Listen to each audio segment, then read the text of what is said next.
Founder CEO of Riddhi corporation mister Kautil Patel, આપ આવો અને મંચ પર આપનું સન્માન સ્વીકાર કરો. લેબમાં તૈયાર થતા હીરા અને આ લેબ ગ્રોન ડાયમંડના માર્કેટમાં એક મોટું નામ એટલે રિદ્ધિ કોર્પોરેશન કંપની લગભગ 10 વર્ષોથી આ બિઝનેસમાં છે. -2 થી 20 કેરેટ સુધીના હીરા કંપની બનાવે છે.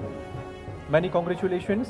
Gujarat the growth engine of India આજનો આ કાર્યક્રમ, અને એમાં આપણી સાથે જોડાઈ ગયા છે રિદ્ધિ કોર્પોરેશનના ફાઉન્ડર અને CEO કૌટિલ પટેલ. સીધી તેમની સાથે જ વાત કરીશું આપણે. સ્વાગત છે આપનું TV9માં. કૌટિલભાઈ, તમારો બિઝનેસ કેવી રીતે સ્ટાર્ટ થયો, શેનો બિઝનેસ છે અને આગળ ક્યાં લઈ જવા માગો છો, થોડી ડિટેલમાં વાત કરીએ. જનરલી હું 2013માં મેં આ બિઝનેસ સ્ટાર્ટ કર્યો, ડાયમંડનો, લેબગ્રોન ડાયમંડનો. એ પહેલાં મારો ઇલેક્ટ્રોનિક્સને રિલેટેડ બિઝનેસ હતો.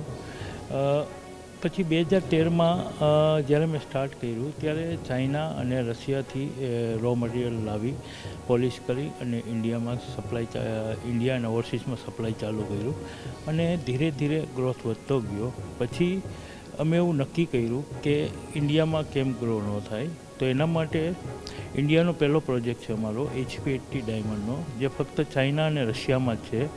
અને હજી સુધી ઇન્ડિયામાં અમારો એક જ પ્રોજેક્ટ છે. બાકી CVDના ઘણા બધા પ્રોજેક્ટ છે ઇન ઇન્ડિયામાં, પણ HP80નો એક જ પ્રોજેક્ટ છે જે અમારે અત્યારે ધીરે ધીરે અમે ગ્રો કરી રહ્યા છીએ, જે ઇન્ડિયામાં અમે ગ્રોઈંગ કરવા માંડ્યા છીએ. અને મેક ઇન ઇન્ડિયા કહી શકીએ એ રીતના જે ચાઇનાથી ઇમ્પોર્ટ, જે નાની સાઇઝ ઇમ્પોર્ટ કરવી પડે છે, એ થોડા સમય પછી એ ઓછું થશે એવું લાગી રહ્યું છે. તમે 2013ની વાત કરી એટલે લગભગ 10 વર્ષ થઈ ગયા છે તમારા બિઝનેસને.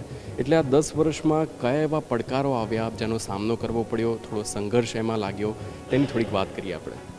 2013માં જ્યારે શરૂઆત કર્યું ત્યારે લેબગ્રોન ડાયમંડને કોઈ બેંક લોન નહીં આપતું હતું. પછી ધીરે ધીરે બેંકોને એવું લાગવા માંડ્યું કે આ ડાયમંડ જ છે એક જાતનો જે લેબમાં ઉગે છે. એટલે ધીરે ધીરે ગવર્મેન્ટ બી સહકાર આપવા માંડ્યા અને ધીરે ધીરે અત્યારે બેંક બી લોન આપે છે અને ગવર્મેન્ટનો બી સહકાર છે. અત્યારે સ્ટાર્ટઅપ ઇન્ડિયામાં અમને ગવર્મેન્ટ ઓફ ઇન્ડિયા તરફથી 3 વર્ષનું ટેક્સ એક્ઝામિનેશન આપેલું છે, ટેક્સ ફ્રીનું, જે સ્ટાર્ટઅપ ઇન્ડિયામાં મારી ફેક્ટરી આખી લોકોએ પાસ કરેલી છે.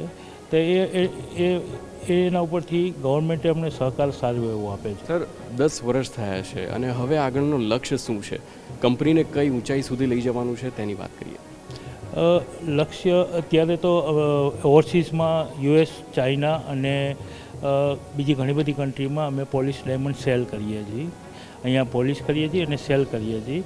અને ઇન્ડિયામાં થોડું સાઉથમાં અને નોર્થમાં થોડું ડાયમંડનું ચલણ વધ્યું છે, કેમ કે આ ડાયમંડ કોસ્ટલી નથી, એકદમ સસ્તો છે. એટલે સામાન્ય વર્ગ બી આ ડાયમંડ એફોર્ડ કરી શકે છે. એટલે થોડું અત્યારે સ્ટાર્ટ થયું છે. સુરતમાં જ સ્પેશિયલ લેબગ્રોનની ડાયમંડની જ્વેલરી બી ચાલુ થઈ ગયેલી છે, એના શોરૂમો બી ચાલુ થયેલા છે. સર, હવે આગળનો લક્ષ્ય તમે કીધો, પણ આ આપણો બિઝનેસ છે એ ઇન્ડિયા સિવાય બીજા કયા કન્ટ્રીઝમાં છે જ્યાં ફેલાયેલો છે? કસ્ટમર્સ તમારા ઓવરસીઝ પણ છે, તેની વાત કરીએ. કસ્ટમરમાં સૌથી વધુ અમેરિકાના કસ્ટમરો છે, પણ યુરોપમાં બી સારું એવું સેલ છે. યુરોપ, ઓસ્ટ્રેલિયા, જાપાન, કોરિયા, અને નવું હમણાં છેલ્લા એક વર્ષથી ચાઇનામાં બહુ સારું સેલિંગ ચાલુ થયું છે લેબગ્રોન પોલિશ ડાયમંડનું. સર, લેબગ્રોન ડાયમંડનો આપણો બિઝનેસ છે, એમાં ખાસ સેમિકન્ડક્ટરનો શું પાર્ટ છે તેની પણ આપણે વાત કરવી છે, અને સાથે લેબગ્રોનની સાથે બીજા કયા ડાયમંડમાં આપણનું કામ છે? એક સારો સવાલ છે. લેબગ્રોન ડાયમંડમાં ની સાથે અમે ઇન્ડસ્ટ્રીયલ ડાયમંડ બી બનાવીએ છીએ, જે ડાયમંડ પ્લેટ આવે છે, જે સેમિકન્ડક્ટર છે, પ્લસ બીજી બેહતરીન ઇન્ડસ્ટ્રી, ઇલેક્ટ્રોનિક્સ ઇન્ડસ્ટ્રી છે, એમાં ઉપયોગ થાય છે. જે ઇલેક્ટ્રિક એપ્લિકેશન છે, 5G, 6G મેગ્નેટેરિયમ, thermal management sensor and quantum technology, એમાં જે લેબગ્રોનની ચીપ છે જે એમાં વપરાય છે. અને ઇન્ડિયાની ઘણી ઇન્સ્ટિટ્યૂટ છે, અમે એને જે ઇન્સ્ટિટ્યૂટ સ્પેશિયલ જે સેમિકન્ડક્ટરનું રિસર્ચ કરે છે, એમને જે સેમિકન્ડક્ટરને રિલેટેડ કંઈ પણ ચીપ જોઈએ અથવા પ્લેટ જોઈએ, પ્લેટ માટે અમે સપ્લાય કરીએ છીએ. અત્યારે બધી કોલેજોને જે કોલેજની રિક્વાયરમેન્ટ હોય છે એને આપીએ છીએ રિસર્ચ માટે. થેન્ક યુ સો મચ અમારી સાથે જોડાવા બદલ.